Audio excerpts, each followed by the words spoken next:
Hello friends, आज हम पढ़ेंगे रिसर्च का सबसे हाई टॉपिक सैम्पलिंग। इसको सरल भाषा में कहें तो पूरी पॉपुलेशन में से कुछ लोगों को चुनना ताकि हम उन पर स्टडी कर सकें, उसे हम सैम्पलिंग कहते हैं। सैम्पलिंग दो तरह की होती है, एक होती है प्रोबेबिलिटी सैम्पलिंग और दूसरी होती है नॉन प्रोबेबिलिटी सैम्पलिंग। प्रोबेबिलिटी में क्या होता है, इसमें ना सबको बराबर मौका मिलता है, और इसमें नॉन प्रोबेबिलिटी में क्या होता है, इसमें रिसर्चर अपनी मर्जी चलाता है, यानी वो अपनी चॉइस के हिसाब से चुनता है इसमें सैंपल। इसमें क्या होता है, इसकी ट्रिक ऐसे याद रखो, SSC यानी सरकारी सिलेक्शन सबको चाहिए, क्योंकि इसमें बराबर सबको मौका मिल रहा है ना, इसलिए ये ट्रिक है SSSC।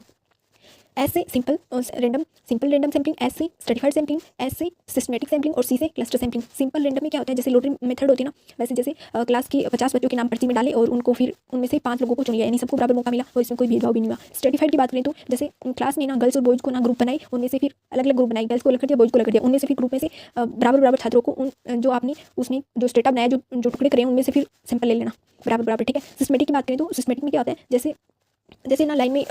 में कुछ लोग खड़े हैं, जैसे लाइन में 50 लोग खड़े हैं, उनमें से आप क्या करोगे, हर पाँचवें व्यक्ति की आप क्या करोगे, आपको सैंपलिंग लेनी है तो आपको उनकी हेल्थ स्टेटस चेक करना है, तो आप क्या करोगे, हर 5वें बंदे की आप बीपी चेक करोगे। ऐसे मतलब एक केस नंबर के हिसाब से ऐसे आप क्या यूज़ करोगे, हर 5वें की आप क्या करोगे, बीपी चेक करोगे, ऐसे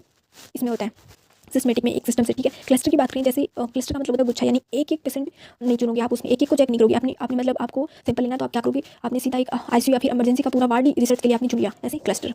दूसरा है नॉन प्रोबेबिलिटी सैम्पलिंग। इसमें क्या होता है, इसमें ऐसे इसको याद रखो, इसमें ना रिसर्चर क्या करता है, अपनी मर्जी से सैंपल लेता है। इसमें क्या होता है,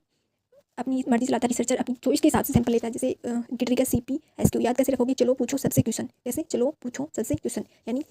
C से convenience non probability sampling and P से परपेचुअल सैम्पलिंग, S से स्नोबॉल सैम्पलिंग एंड Q से क्वार्टर सैम्पलिंग। देखो कन्वेंस में क्या होता है, इसमें कन्वीनियंस में क्या होता है, जैसे ना आपने अपनी सुविधा के अनुसार चुनोगे कुछ भी, मतलब सैंपल के लिए, जैसे उन लोगों को चुना जो आसानी से उपलब्ध हो जाए, उनका सैंपल लो।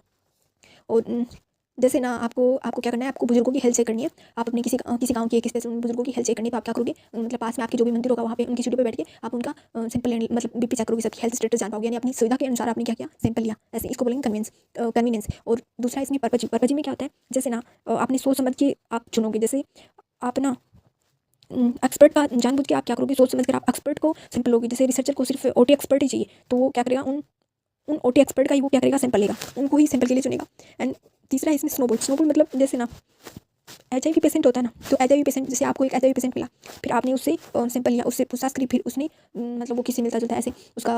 दूसरे का उसने पता बताया और दूसरे ने फिर तीसरे का पता बताया, ऐसे एक चेन बनती गई, ऐसे स्नोबॉल में होता है। और क्वार्टर में क्या होता है, जैसे बस में लेडीज़ की सीट फिक्स होती है ना, तो वैसे ही ना इसमें डेटा की संख्या भी इसमें फिक्स होती है, मतलब पहले से इसमें फिक्स संख्या होती है। जैसे ऐसे समझ सकते हैं इसको, मतलब जैसे किसी इंटरव्यू के अंदर जैसे 30% ही लोग चाहिए, उनको उनकी सीट फिक्स करते हैं, जैसे इसमें पहले से सीट फिक्स होती है। Thanks for watching.